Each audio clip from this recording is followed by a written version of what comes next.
What is good with it, y'all? I am back here responding to GOAT James Kingdom again. So let's just hear what he has to say.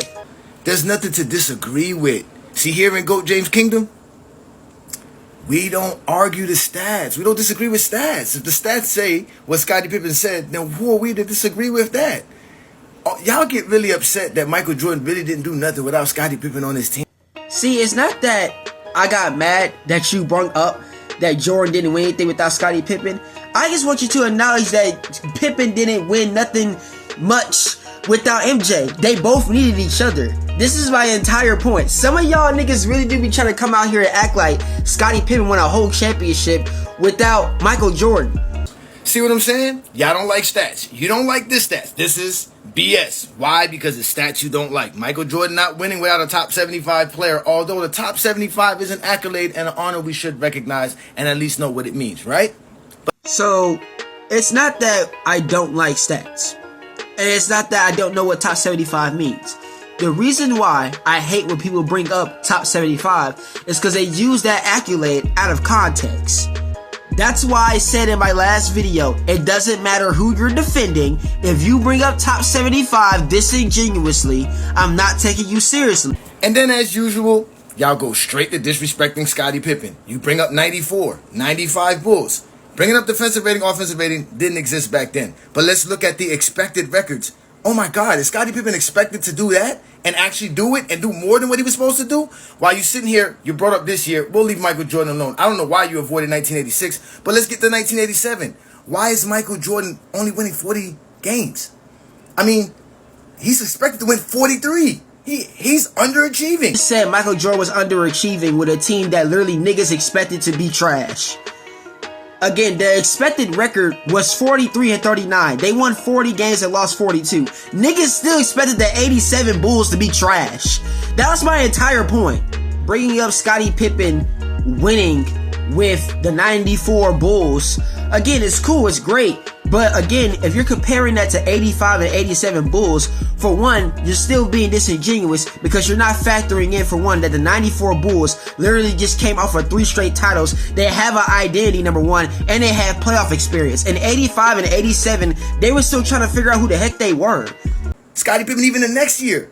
So Scottie Pippen is expected to win, right? While losing Horace Grant and all this other stuff, because look how good they expected the Bulls to be. That's how good Scottie was in 94, that they expected the Bulls to win 54 games while losing an all-star and an all-NBA, all-defensive player. And then you had the nerve to mention how good Scottie Pippen's team was, and this is the same team that y'all say Michael Jordan was able to win with because they weren't that good. But now they're good with Scottie Pippen, but they weren't good when they were winning championships with Michael Jordan?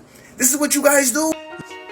The 94 and the 95 Bulls, they're better than any of the teams that Jordan had before Scottie Pippen got there.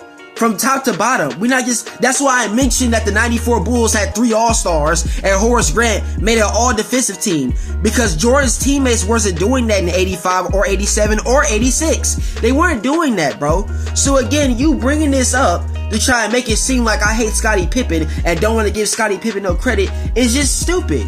Because I already have videos on my channel literally giving Scottie Pippen credit. Because a lot of people, or a lot of older Jordan fans, love to act like Scottie Pippen was just some scrub.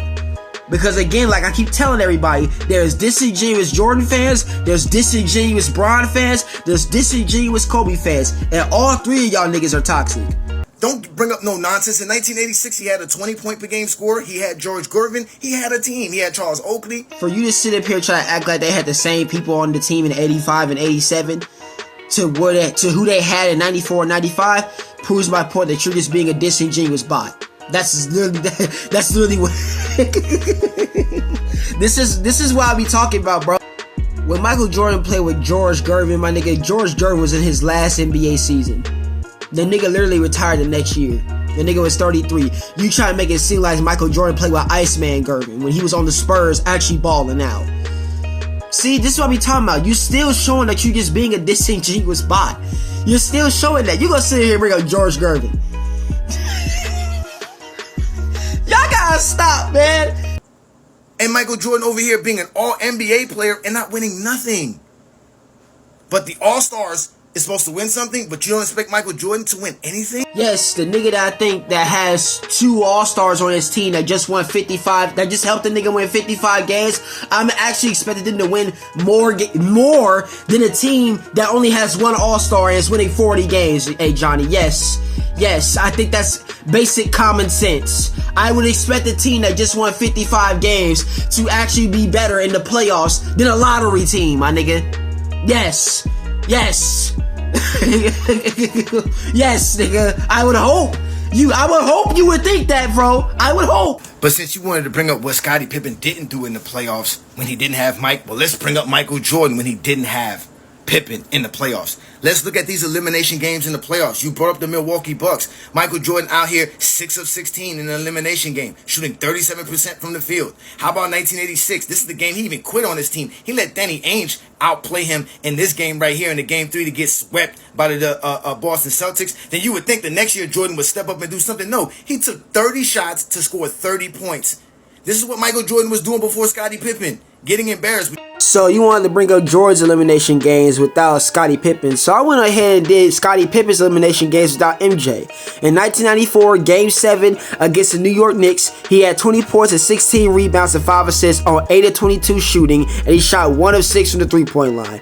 Then 99 versus the Lakers, Game 4, elimination game, 19 points, 17 rebounds, 5 assists on 6 of 23 shooting, 3 of 11 from 3. That's 27% for the field, 27% from 3, my nigga. 2000 in Game 7 against the Lakers, 12 points and 10 rebounds on 3 of 10 shooting and shot 2 of 6 from the 3.